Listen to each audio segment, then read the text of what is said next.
اللہ تعالیٰ قرآن مجید میں ایک مقام پہ ارشاد فرماتا ہے وما اصابکم من مصیبہ فبما کسبت ایدیکم ویعفو عن کثیر، جو تمہارے اوپر کوئی مصیبت آتی ہے وہ تمہارے ہاتھوں کی کمائی ہے، تمہاری اپنی کرتوتوں کا نتیجہ ہے، اور اللہ تعالیٰ بہت ساری چیزوں سے درگزر فرماتا ہے۔ یہ اس کی کرم نوازی ہے کہ وہ درگزر فرماتا ہے اور کبھی کبھی گرفت کرتا ہے۔ اگر وہ ہر کوتاہی پر گرفت کرنے لگے تو قرآن مجید میں ایک دوسرے مقام پہ ارشاد فرمایا کہ لوگوں کے ظلم کی وجہ سے، بے جا کاموں کی وجہ سے اللہ اگر گرفت کرنے لگے تو زمین کی چھاتی پر ایک چوپایا بھی زندہ نہ بچ پائے۔ تو اللہ جل شانہ اپنے بندوں کو معاف بھی فرماتا ہے اور ان کی گرفت بھی کرتا ہے۔ پچھلی امتیں جب گناہوں میں مبتلا ہوتی تو ان کو تنبیہات کی جاتی، ان کو سمجھایا جاتا انبیاء علیہم السلام کے ذریعے سے، اور انہیں چھوٹے عذاب کے جھٹکے دے کر کے تنبیہ کی جاتی۔ لیکن جب وہ قومیں نہ سنبھلتی تو اللہ تعالیٰ جل شانہ ان کے اوپر عذاب استیصال نازل کرتا۔ عذاب استیصال یہ ہے کہ وہ قومیں وجود سے مٹا دی جاتی۔ اس امت پر اگرچہ یہ کتنے بڑے جرم ہی کیوں نہ کریں، ان پر عذاب استیصال نہیں آئے گا۔ اللہ کے محبوب صلی اللہ علیہ وآلہ وسلم کا پاکیزہ وجود اور حضور کی رحمت کی تنی ہوئی چادر ہمارے لیے بچاؤ کی ضامن بن جاتی ہے، اور ہم اللہ تعالیٰ کی طرف سے آنے والے عذابوں سے بچ جاتے ہیں۔ کفار مکہ نے باقاعدہ مطالبہ کیا، اے اللہ اگر تیرا یہ رسول سچا ہے فامطر علینا حجارۃ من السماء، تو آسمان سے ہمارے اوپر پتھر نازل کر۔ تو حضور صلی اللہ علیہ وآلہ وسلم کے رب نے کیا جواب دیا؟ وما کان اللہ لیعذبہم وانت فیہم، محبوب اللہ کی یہ شان نہیں ہے کہ تو ان کے اندر رہتا ہو اور میں ان پر عذاب نازل کروں۔ حالانکہ پچھلی امتوں پر عذاب نازل ہوا اور یہ امت خود عذاب مانگ رہی ہے۔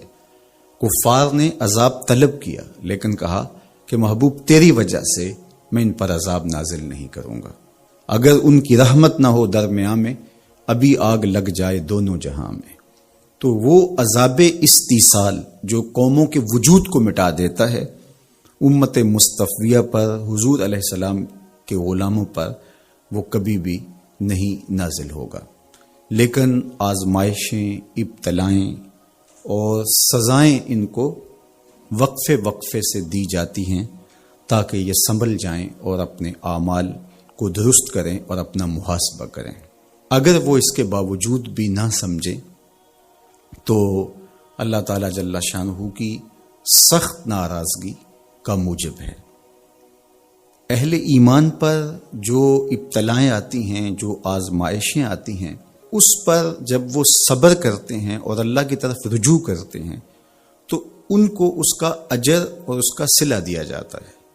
حضور نبی رحمت صلی اللہ علیہ وآلہ وسلم نے ارشاد فرمایا کہ مومن کے پاؤں میں کانٹا بھی چبھتا ہے تو وہ بھی اس کے گناہوں کا کفارہ بنتا ہے، وہ بھی اس کے لیے بہتری کا ضامن بن جاتا ہے۔ تو جو وبائیں آتی ہیں، تکلیفیں آتی ہیں، تو وہ اس کے لیے بہتری کی ضامن ہوتی ہیں۔ اسی لیے تو وباؤں سے جو اللہ پر یقین رکھتے ہوئے انتقال کرتے ہیں وہ شہید کے زمرے میں آتے ہیں۔ کتنا بڑا درجہ ہے شہادت کا، لیکن ان کو یہ نصیب ہوتا ہے۔ وہ اپنے آپ کا محاسبہ کرتے ہیں۔ کیسے ہمیں پتہ چلے کہ جو مصیبت ہمارے اوپر آئی ہے وہ سزا ہے یا ابتلا ہے؟ تو علماء نے کہا کہ جو وبا، جو مصیبت، جو تکلیف تمہیں پہنچتی ہے اس پر اگر تمہیں اللہ کی طرف رجوع نصیب ہوتا ہے تو وہ ابتلا ہے، اس سے تمہارے درجے بلند ہوں گے، تمہارے گناہ مٹیں گے۔ اور اگر ان آزمائشوں، ان امتحانات اور ان وباؤں کے باوجود بھی تمہارا اللہ کی طرف رجوع نہیں ہوتا اور تم اسی طرح اپنی زندگی کو گزارتے ہو جس طرح اس سے قبل گزارتے ہو تو وہ تمہارے لیے سزا ہے۔ تو مجھے اور آپ کو اس موقع پر دیکھنا ہوگا کہ ہم کس مرحلے سے گزر رہے ہیں، ہماری کیفیت باطن کیا ہے، کیا یہ خوف و ہراس کا عالم اور یہ وبائی امراض اور اس وقت پوری دنیا کے اوپر جو کیفیت ہے وہ ہمارے لیے اللہ کی قربت کا سبب بن رہی ہے، رجوع اللہ کا ذریعہ بن رہی ہے، توبہ و استغفار کا سبب بن رہی ہے۔ ہم اللہ تعالیٰ جل شانہ کی قربت حاصل کرنے کے لیے کوشاں ہو گئے ہیں، یا کہ ہمارے رویے، ہمارا طرز زندگی اور ہمارا انداز معاشرت بالکل تبدیل نہیں ہوا، اور ہم جس طرح کی زندگی پہلے گزار رہے تھے اس طرح کی ہی زندگی بسر کر رہے ہیں، تو پھر یہ ہمارے لیے سزا ہے، ورنہ ہمارے لیے ابتلا ہے، آزمائش ہے، امتحان ہے، اور ہم اس میں اللہ کی قربت کے ذریعے سے اللہ کی پناہ میں آ کے سرخرو ہو رہے ہیں، کامیاب اور بامراد ہو رہے ہیں۔ یہاں ہمیں دیکھنا ہوگا کہ اس وقت سسکتی انسانیت کے لیے ہمارا رویہ کیا ہے۔ کیا ہم نے اشیاء خورد و نوش سے لے کر کے ضروری ادویات تک اور انسانی ضرورت کے لیے اس وبا سے بچنے کے لیے جو ماسک پہنا جاتا ہے اس کو حصول زر کا ذریعہ بنایا، یا کہ ہم انسانیت کی خدمت کے لیے اس وقت میدان عمل میں موجود ہیں؟ تو ہم اپنے عمل سے، اپنے رویے سے اپنے آپ کو جج کر سکتے ہیں، اپنے آپ کو دیکھ سکتے ہیں۔ اقبال نے کہا تھا اپنے دل سے پوچھ، ملا سے نہ پوچھ۔ تو ہمیں اپنے اندر سے فتویٰ ملتا ہے ہم کس جگہ پہ کھڑے ہیں، تو ہمیں اس حوالے سے اپنے آپ کو دیکھنا چاہیے۔ اللہ تعالیٰ جل شانہ نے ہمیں اس ابتلا میں، اس آزمائش میں مبتلا کیا ہے، تو اس میں اس کی حکمت بالغہ کیا ہے ہم نہیں جانتے، لیکن ہم اس کی طرف ہی رجوع کر کے، اس کے حضور عجز کر کے، اپنے گناہوں کی معافی مانگتے ہوئے کثرت استغفار کے ذریعے سے اس میں کامیاب اور سرخرو ہونے کی کوشش کریں۔ اللہ جل شانہ کے محبوب علیہ السلام نے ہمیں مشکلات سے صبر کے دامن کو تھام کر گزرنے کی تلقین کی ہے، اور صبر اجر کا ضامن بنتا ہے، اور اگر بے صبری کے ذریعے سے اور واویلے کے ذریعے سے ہم وقت گزارتے ہیں تو تکلیف تو اس سے کم نہیں ہوتی، لیکن اجر برباد کر بیٹھتے ہیں۔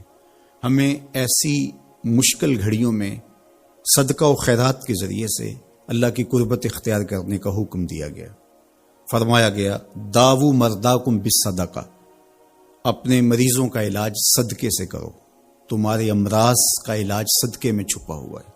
جب تم صدقہ کرتے ہو تو مشکلیں ٹلتی ہیں، تکلیفیں دور ہوتی ہیں، اور پھر تضرع کے ساتھ، زاری کے ساتھ، دعاؤں کے ساتھ، التجاؤں کے ساتھ اللہ کے حضور پیش ہو جاؤ۔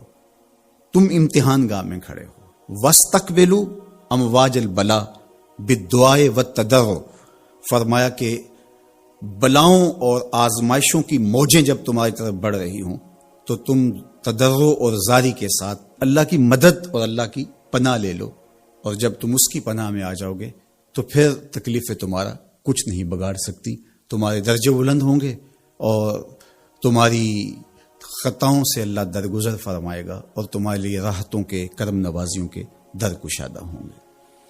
اللہ جل شانہ کی بارگاہ میں ہم دعا بھی کریں، کثرت کے ساتھ استغفار بھی طلب کریں، چونکہ استغفار ہمارے لیے تریاق کا درجہ رکھتا ہے، بالخصوص جب ہم ان حالات میں ہیں۔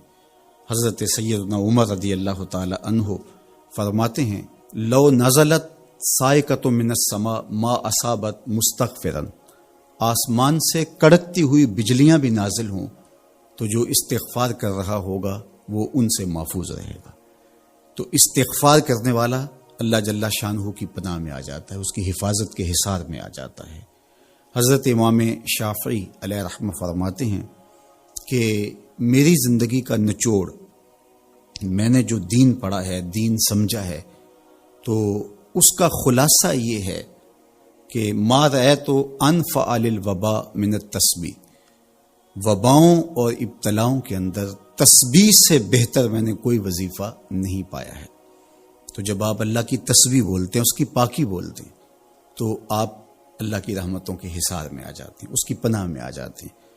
تو اللہ تعالیٰ جل شانہ آپ سے مصیبتوں کو اٹھا لیتا ہے، تکلیفوں کو اٹھا لیتا ہے۔ تو استغفار طلب کیجئے، اللہ کی تسبیح بولیے اور قرآن مجید کی کثرت کے ساتھ تلاوت کیجئے۔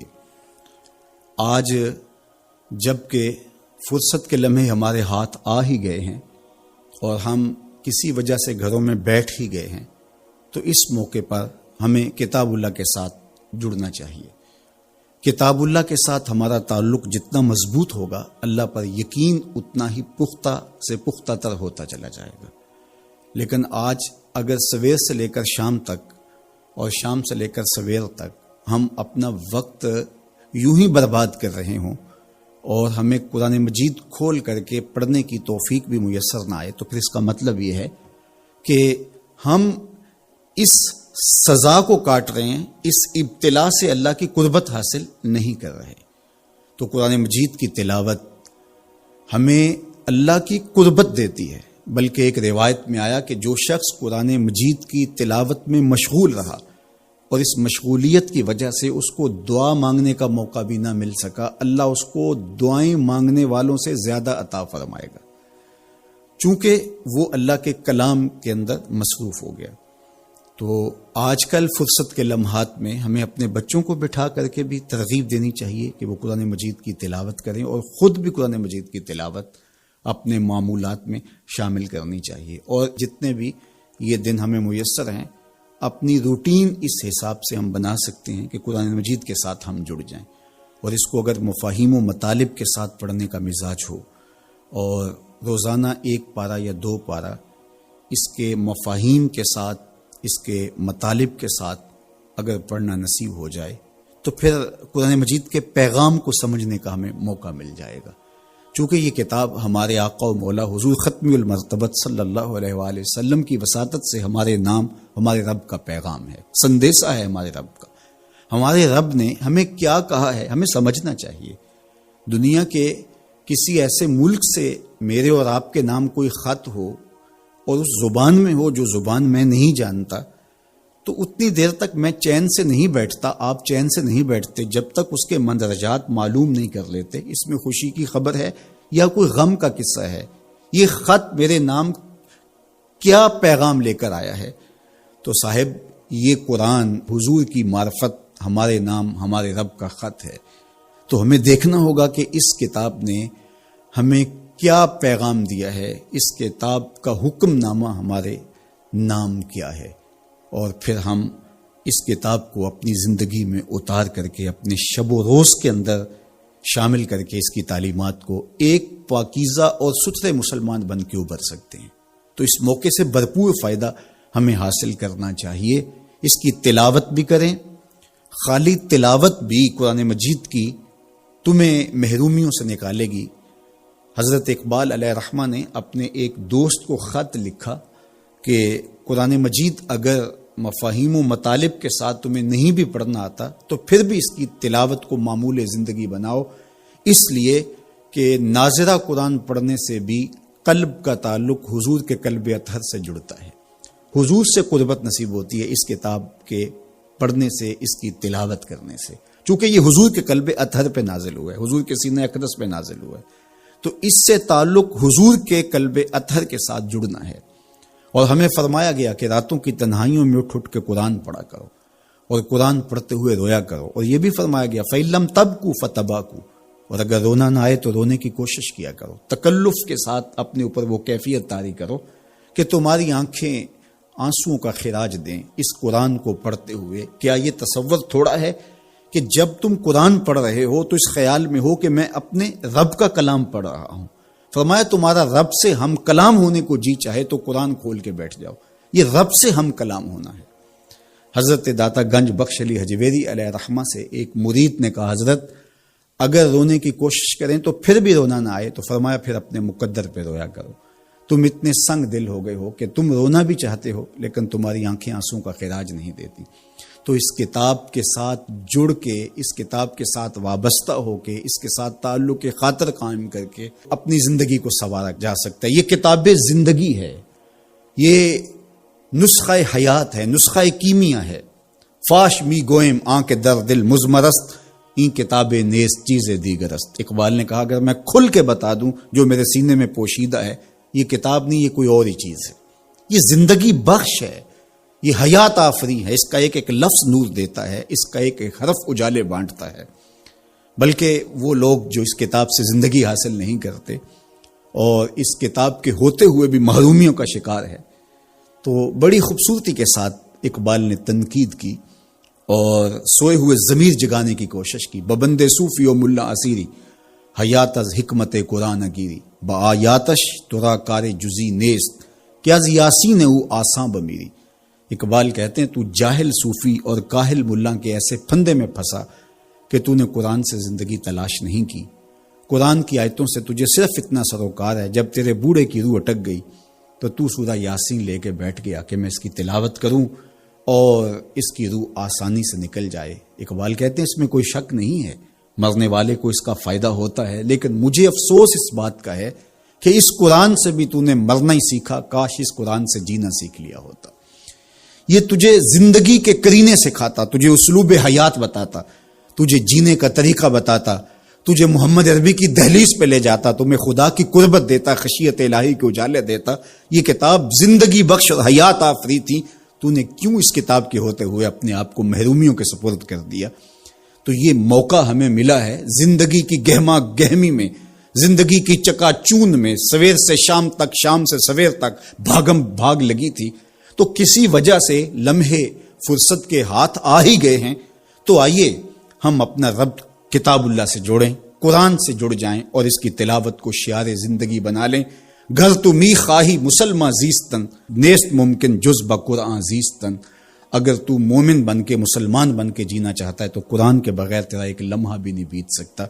تو اس کتاب کے ساتھ ہمیں وابستہ ہونا چاہیے، روزانہ 1-2 پارے خود بھی پڑھنے چاہیے اور اپنے بچوں کو بھی اس کی ترغیب دینی چاہیے۔ روزانہ ہماری صبح کا آغاز تلاوت کلام مجید سے ہو تو زندگی کتنی خوشگوار، پر نور، تاباں اور منور ہوگی۔ تو اس موقع پر میں مشورہ دوں گا اپنے جملہ ناظرین سے، سامعین سے، کہ وہ کتاب اللہ کے ساتھ جڑ جائیں اور یہ کتاب دیکھنا کہ کیسے موتی اچھال کے تمہاری گود میں ڈالتی ہے۔ یہ دنیا کی واحد کتاب ہے جو اپنے قاری کو اس کے نفسیات کے مطابق، اس کے مبلغ علم کے مطابق، اس کے ظرف کے مطابق اس کو عطا کرتی ہے۔ دنیا کی کتنی کتابیں ہیں جو ایک عام شخص کے لیے تو دلچسپ ہیں، لیکن جو علم کی بلندیوں پر اڑ رہا ہے تو اس کے لیے اس کتاب میں کچھ بھی نہیں ہوتا، اور کتنی کتابیں ہیں جو اہل علم کے لیے تو سرمایہ ہیں، لیکن جو نچلے درجے کا عام شخص ہے اس کو اس کی سمجھ ہی نہیں آتی۔ لیکن قرآن ایک ایسی کتاب ہے، اس کو جس طبقہ زندگی سے تعلق رکھنے والا پڑھے، چاہے وہ ایک عام شخص ہو اور چاہے وہ بہت بڑا مدقق ہو، جو بھی پڑھے قرآن اس کو اس کے ظرف کے مطابق فیض دیتا ہے۔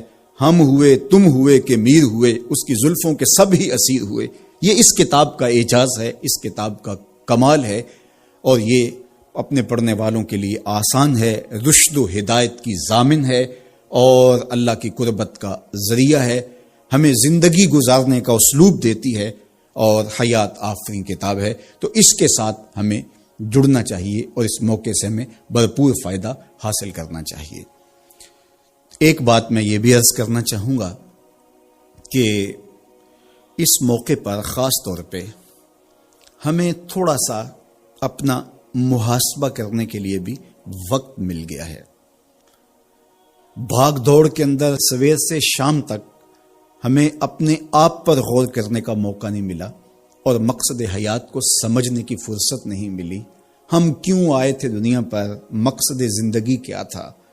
کیا رزق کمانا ہی مقصود حیات تھا؟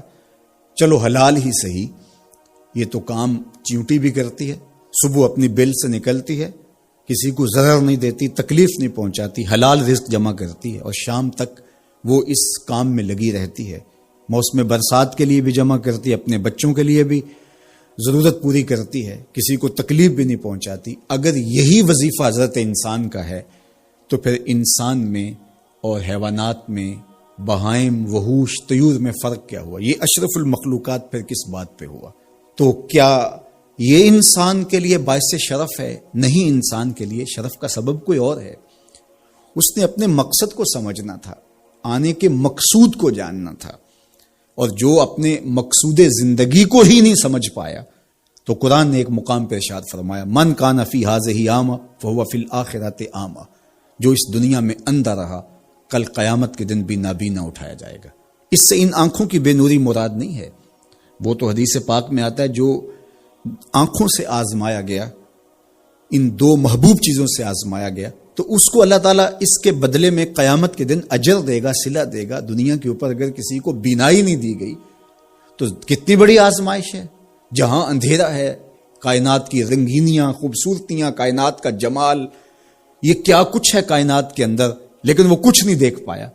اب وہ ایک عجیب اذیت سے تو گزرتا ہے لمحہ لمحہ، تو اس کا صلہ اس کو اس کے بدلے میں آخرت میں دیا جائے گا۔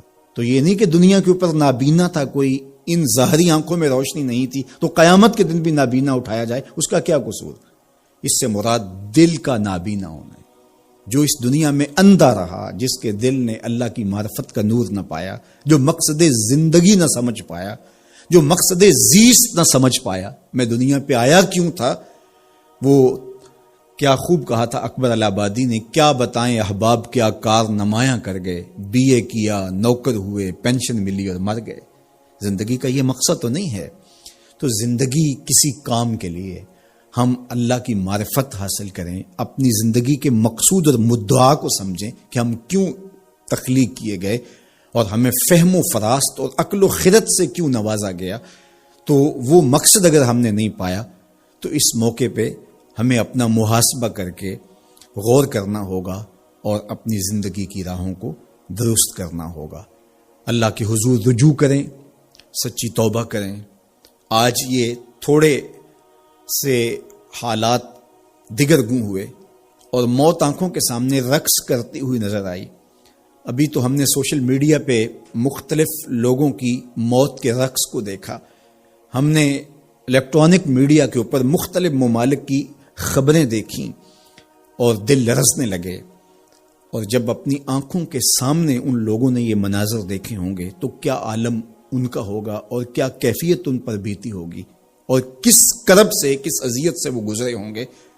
اور ہزاروں انسانوں میں سے کوئی ایک شخص آغوش موت میں اترا اور اس کی سسکیاں اور آخری لمحے اس کی تڑپ اور اس کی بے چینیاں اور اس کے خاندان کی محرومیاں اور ان کی آنکھوں سے برستے ہوئے آنسو دل لرزا دیتے ہیں۔ تو ذرا 2 لمحوں کے لیے تصور کر لیجئے کہ اربوں انسان ہیں، تو چند ہزار لوگ آغوش موت میں اترے تو ہمارا وجود لرزنے لگا، تو وہ لمحہ کتنا دردناک ہوگا جب یہ زمین بھی لپیٹی جا رہی ہوگی، جب آسمان بھی لپیٹا جا رہا ہوگا اور ہر ذی روح اس دنیا سے رخصت ہو رہا ہوگا، اور خوف قیامت اور قیامت کا وہ زلزلہ، وہ جھٹکا، اپنے اطراف میں دائیں بائیں آگے پیچھے لاشیں گرتی نظر آئیں گی، اور پھر جسموں کے پرزے اڑتے ہوئے دکھائی دیں گے۔ اذا زلزلت الارض زلزالها واخرجت الارض اثقالها وقال الانسان ما لها یومئذ تحدث اخبارها۔ وہ داروگیر کے لمحے، وہ ایک خوفناک چنگھاڑ اور چیخ، وہ اتنا دردناک لمحہ ہوگا کہ ہول قیامت سے پیدا ہوتے ہوئے بچے کے بال سفید ہو جائیں گے۔ وہ اتنا دردناک لمحہ ہوگا۔ تو وہ لمحہ بھی آنے والا ہے اور ہم سب لوگ آغوش موت میں اترنے والے ہیں۔ اگر اس وبا سے میں اور آپ بچ کے نکل بھی جاتے ہیں تو کیا موت سے ہم بچ پائیں گے؟ تو یہ ہمارے لیے ایک جھنجھوڑنے کا لمحہ ہے، ہمیں تنبیہ کی جا رہی ہے، یہ تازیانہ عبرت ہے ہمارے لیے، اور ہم اپنی آخرت کی بہتری کے لیے کوشش کر لیں اور دیکھیں کہ یہ لمحات زندگی کے اور یہ گھڑیاں جو آج ہمیں میسر ہیں، ایک وقت آئے گا یہ بھی میسر نہیں ہوں گی، اور اگر آج ہم نے عبرت حاصل نہ کی تو پھر سوائے ہاتھ ملنے کے کچھ نہیں ہوگا۔ وہ ایک فقیر تھا، بازار سے گزر رہا تھا تو لوگوں کو دنیا میں کھوئے ہوئے دیکھا تو دل میں رحم جاگا، تو ان کو سمجھایا کہ یہ سب کچھ دنیا ہی نہیں ہے، اس دنیا کے بعد بھی کوئی جہاں ہے، تم نے کسی کے حضور پیش ہونا ہے اور اپنے اعمال کی جواب دہی تمہارے کندھوں پہ ہے، تو آؤ اپنی آخرت کو یاد کرو اور اپنے رب سے تعلق جوڑ لو۔ لوگوں نے کہا جا بابا کام کر، تجھے کیا پتا کہ دنیا کی لذتیں کیا ہیں اور ہم کس کام کاج میں لگے ہیں، جا اپنا کام کر۔ وہ شخص دل برداشتہ ہو گیا، وہاں کھڑا ہو کے آنسو بہانے لگا۔ کوئی شخص گزرتا ہوا رکا تو اس نے ایک شخص کو روتے ہوئے دیکھا تو رک کے کہنے لگا کہ کسی نے تجھے تنگ کیا ہے، کسی نے تیرے اوپر کوئی زیادتی کی ہے، تم کیوں رو رہے؟ اس نے کہا کسی نے کوئی زیادتی نہیں کی، بس ان کے رویے نے رلا دیا۔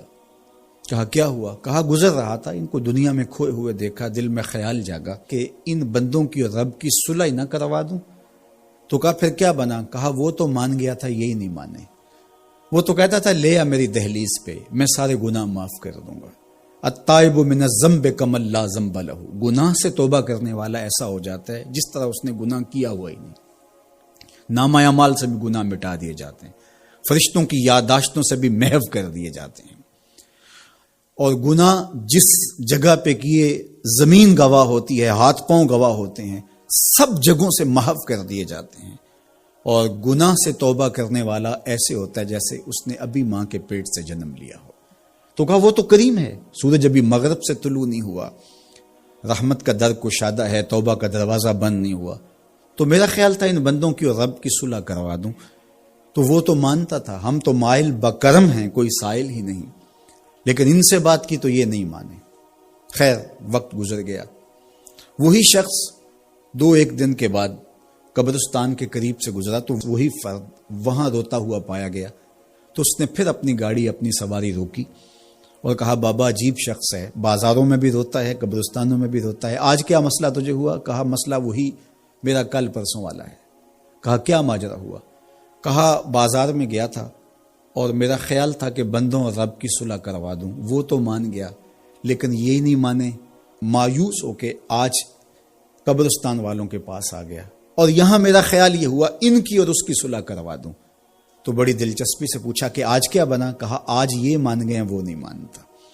تو قبل اس سے کہ ہم مانیں، یا لیتنی قدمت لحیاتی، ہائے میں نے یہ زندگی آخرت کے لیے آگے بھیج دی ہوتی، لیکن وقت بیت چکا ہو۔ تو آج وقت ہے، وقت پر کافی ہے ایک قطرہ بھی آب خوش ہنگام کا، جل گیا جب کھیت برسا می تو پھر کس کام کا۔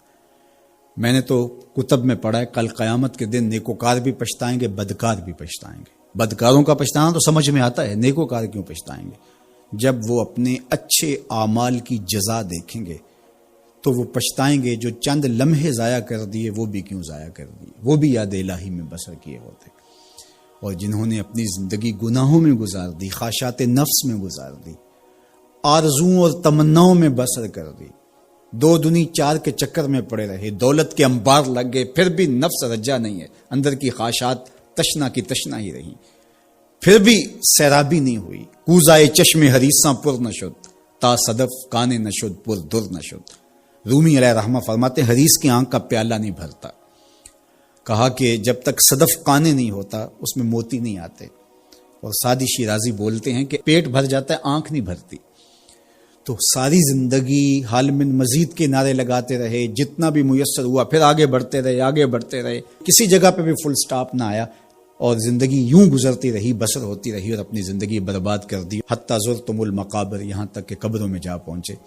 تو آج اپنی آنکھوں کے سامنے موت کا رقص دیکھ رہے ہیں، اور ہم پوری کائنات کے اندر دیکھ رہے ہیں کہ جو وسائل سے مالا مال تھے، جنہوں نے دنیا کو تسخیر کرنے کا دعویٰ کیا تھا، جن کا خیال یہ تھا کہ ہم ہر طرح کے حالات سے نپٹنے کی صلاحیت رکھتے ہیں، ہمارے پاس تمام وسائل میسر ہیں، لیکن آج کس طرح بے بسی کی تصویر نظر آتی ہیں۔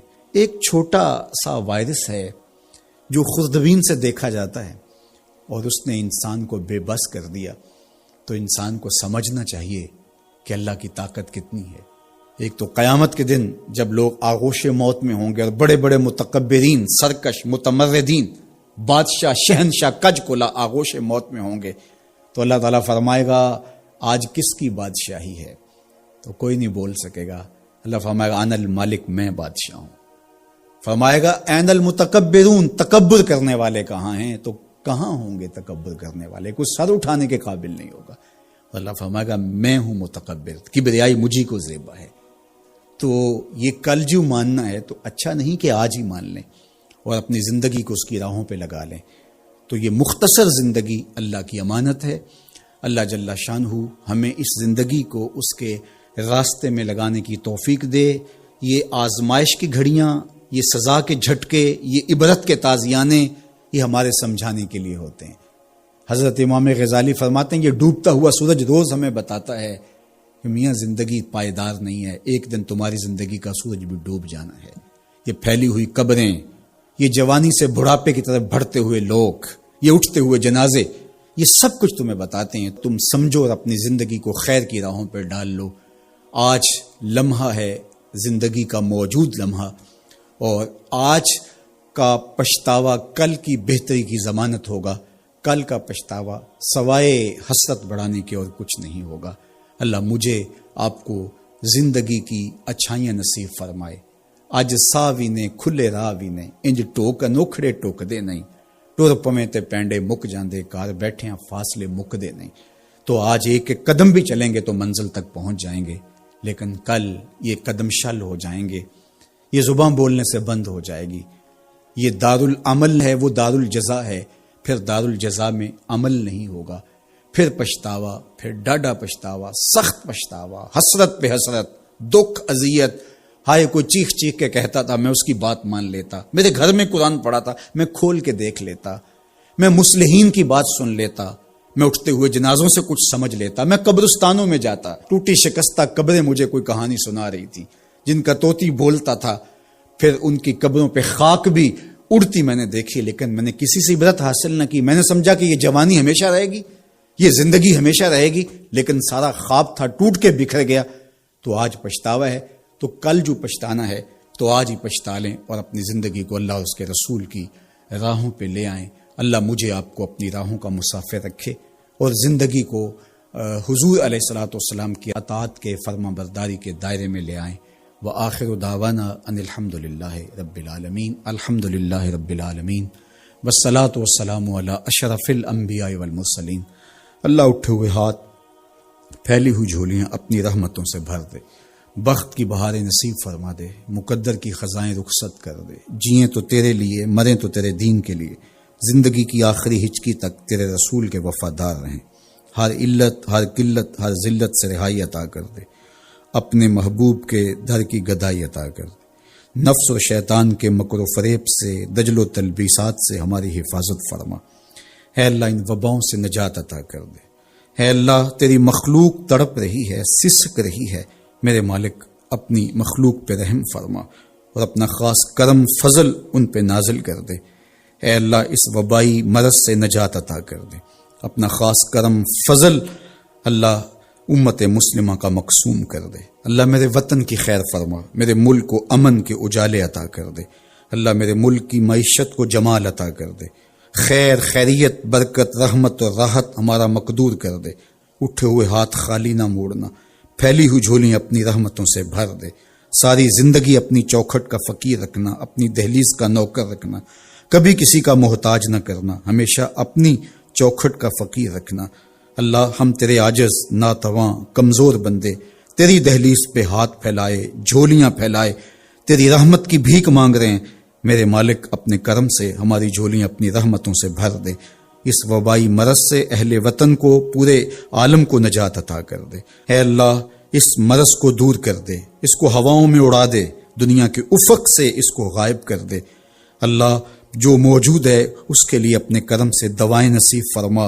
اے اللہ اپنا خاص کرم فضل اس وطن پاکستان کے شامل حال فرما، جو مسیحا قوم کے اس وقت اس بیماری کے ساتھ نبرد آزما ہیں اور مشکل حالات کے اندر مریضوں کی دیکھ بھال کر رہے ہیں۔